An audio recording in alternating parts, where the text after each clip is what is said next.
cho nênសំឡេងទី12គឺ quadruple gallop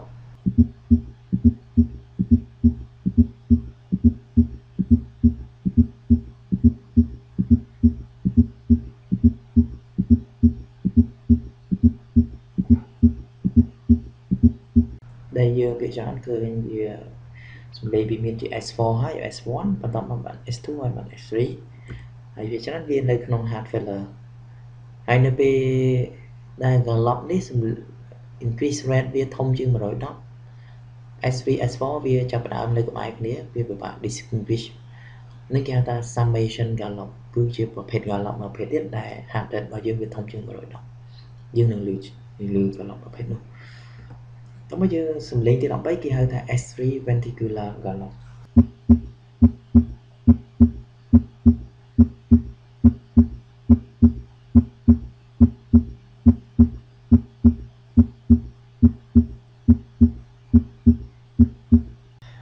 S3 ventricular gallop នេះគឺវាមានលក្ខណៈថាជាសំឡេង gallop ដែលមានតែនៅ S3 ទេហើយភាគច្រើនវានៅពេលដែល systole ហើយគឺវាមានសំឡេង S3 មួយទៀតកើតឡើងហើយឮខ្លាំងនៅពេលដែល inspiration ហើយជា etiology របស់វាអាចមកពីជាទូទៅមិនធម្មតាក្រោម40ឆ្នាំដោយសារយើងហាត់កីឡាហាត់អីទៅវាអាចបង្កើន elasticity របស់ ventricle នៅពេលដែល ventricle feeling នៅពេលដែល ventricle rapid ហ្នឹងគឺ elastic របស់វាខ្លាំងអញ្ចឹងអាចមានសំឡេងដែរជា physiologic ទេមិនមានបញ្ហាអីទេប៉ុន្តែបើសិនជាក៏វានឹងអាចជាបញ្ហា failure បញ្ហា mitral regurgitation ventricle septal defect post-MI វាអាចមានបញ្ហា e-prokinetic ventricular ដែលជាជំងឺរីកនៃសាច់បេះដូងឬក៏បញ្ហា tricuspid regurgitation ឬជាបញ្ហាជាទូទៅអាច hypertension ក៏អាចឮgallop ប្រភេទនេះ S4 atrial gallop S4 atrial gallop នេះគឺតកតងជាមួយនឹង force contraction របស់ atrial វិញ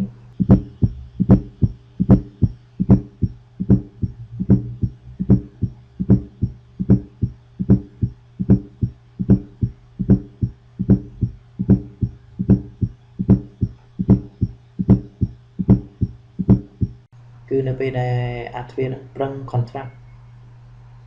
គឺអាចនឹងមានសំឡេង gallop នេះជា S4 មានថាជាការប្រឹង contract របស់ S ជាការប្រឹង contract របស់ atrial របស់យើងភាគច្រើនជា etiology របស់យើងវាអាចមានបញ្ហា ventricular hypertrophy ការរីកនៅ ventricle របស់យើងដូច្នេះ atrial ទៅប្រឹង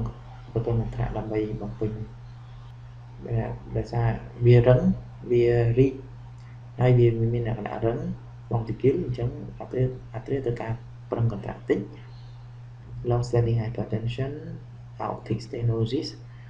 ពេលខ្លះគឺ overload ventricle ហើយអាចជា congestive heart failure បើសិនជា S4 នៅ the right side វិញ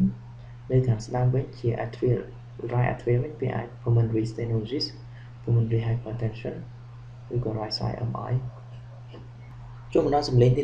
15គឺ split S1 ដែលយើងនឹងថាក្នុង S1 នេះគឺជាការបិទនៃ mitral valve និង tricuspid valve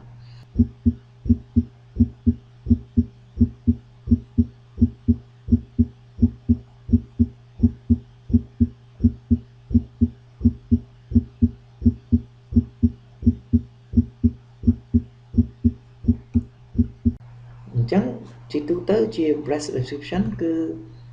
យើងមិនអាចឮបានទេហាក់ដូចជាវាបិទព្រមគ្នាអញ្ចឹងតែជាធម្មតាគឺ M1 ហ្នឹងគឺបិទមុន T1 បន្តិចអញ្ចឹងយើងស្ដាប់ទៅហាក់ដូចជាវាបិទព្រមគ្នាអញ្ចឹងនៅពេលដែលមាន split S1 ហ្នឹងគឺ M1 គឺបិទមុន T1 ហ្នឹងរៀងយឺត T1 រៀងបិទយឺតជាងបន្តិច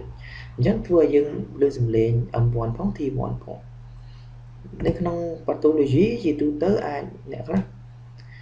chia normal chia visual pathology mình đượcខ្លះជាអាច40%ជាធម្មតាប៉ុន្តែបើសិនជាមិនធម្មតាវិញគឺជាការ right bundle branch block គឺជាការ block ម្ដងទ្រាត់នៅពេលដែលយើង block ម្ដងទ្រាត់ហ្នឹងធ្វើឲ្យជំហៀងបេះដូងខាងស្ដាំហ្នឹងមានការធ្វើការយឺតជាងខាងឆ្វេងបន្តិចអញ្ចឹងនៅពេលដែលវាយឺតជាងខាងឆ្វេងបន្តិចសំឡេងពីរហ្នឹងអាចឮ valve mitral valve ហ្នឹងបិទលឿនហើយអា trick switch valve ហ្នឹងបិទរៀងយឺតជាងបន្តិចអញ្ចឹងយើងអាចឮបានច្បាស់នៅសំឡេងជា split S1 សំឡេងទី16នេះជា split S2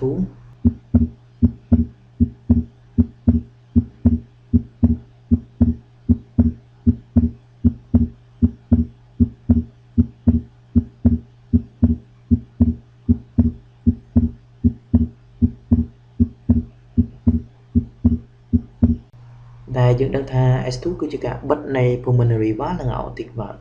ហើយជាទូទៅគឺជា breath description គឺការបិទនៃ aortic valve គឺការឡើងមុននិង pulmonary valve ជាទូទៅគឺការឆ្វេងបិទមុនខាងស្ដាំបន្តិចតែយើងជាទៅលើមនុស្សធម្មតាយើងមិនអាចស្ដាប់បានទេគឺយើងដឹងតែ S1 S2 តែប៉ុណ្ណោះតែនៅពេលដែលវាមាន split បែបនេះគឺមានន័យថាវាអាចមានបញ្ហា left bundle branch block គឺ block bronchus នៅពេលដែលបេះដូងខាងឆ្វេងមានបញ្ហា block ទៅធ្វើឲ្យបេះដូងខាងឆ្វេងយឺតធ្វើឲ្យ aortic valve ហ្នឹងបិទយឺតវិញធ្វើឲ្យយើងឮសំឡេង pulmonary valve កើតឡើងមុនគឺ P2 មុន A2 ហើយទី17នេះគឺ summation gallop ដែលយើងបានមាន description ខ្លះហើយពីសំឡេង gallop quadruple gallop នោះគឺយើងដឹងថាវាមានសំឡេង S3 S4 ហ្នឹងដូចគ្នាតែវាពិបាកបែងចែកខុសពី quadruple gallop ដោយសារតែជាទូទៅគឺនៅពេលដែល heart rate របស់វាធំជាង110គឺយើងនឹងឮសំឡេងជាលក្ខណៈ summation gallop បែបនេះហើយភាគច្រើនគឺកើតនៅលើ heart failure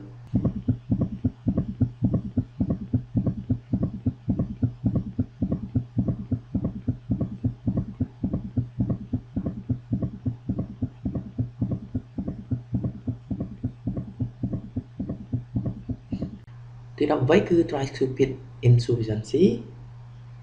ឬក៏ insuffisance tricuspid ហ្នឹងហើយវាក៏ស្រដៀងជាមួយនឹង insuffisance mitral ដែរតែគ្រាន់តែថាវាអាចឮសំឡេងតិចជាងដោយសារតែដូចខ្ញុំនិយាយចឹងគឺ pressure នៅក្នុង ventricle ទ្រាត់វាទាបជាង ventricle gauge pressure ខាងស្ដាំគឺវាទាបជាងខាងឆ្វេងដូច្នេះវាអាចឮតិចជាងតែសំឡេងវាគឺស្រដៀងគ្នាកើតនៅពេលចន្លោះពេលស្រដៀងគ្នាតែម្ដង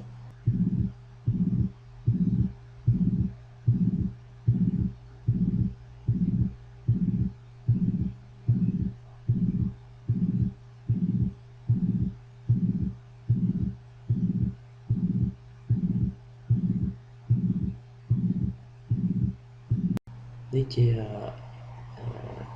brief description ខ្ញុំបាននិយាយហើយហើយ etiology វាភាគច្រើនអាចកើតមកពី rheumatic heart disease endocarditis ហើយជា valve prolapsus ដូចគ្នាជា dysfunction របស់ amyloid papillary នឹងជា trauma ventricle វាខ្លះជា connective tissue disease ហើយអាចមកពីថ្នាំដែរ medication ឬក៏អាចមកពីការរីករបស់ ventricle ទី19គឺ ventricular septal defect VSD ឬក៏គេហៅថា communication interventricular ហ្នឹង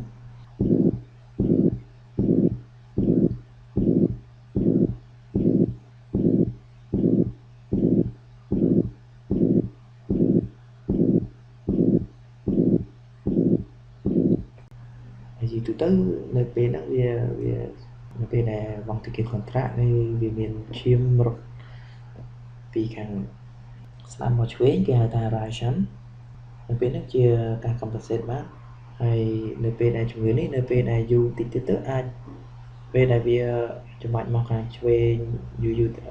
ពីឆ្វេងមកស្ដាំយូរទៅខាងស្ដាំទទួល pressure ខ្លាំងទៅ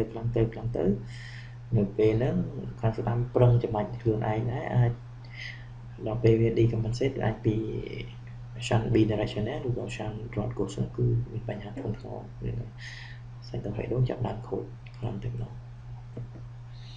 ដូច្នេះអរគុណអ្នកទាំងអស់គ្នាដែលបានចូលរួមហើយអាចនឹង subscribe YouTube របស់ខ្ញុំវិធីហើយឬក៏ join page Facebook ដើម្បីយើង leave comment ឬ suggestion ជាការស្នើជាការ request សម្រាប់ lesson ខាងក្រោយចង់ឲ្យខ្ញុំយកជំងឺអ្វីមកនិយាយបន្ថែមទៀតឬក៏មានការរិះគន់ដើម្បីខ្ញុំស្ដាប់ណានៅការបែងចែកបទពិសោធន៍នេះបន្ថែមទៀតអ្វីៗគឺយើងដើម្បីជួយកូនខ្មែរយើងទាំងអស់គ្នាសូមអរគុណសូមជម្រាបលា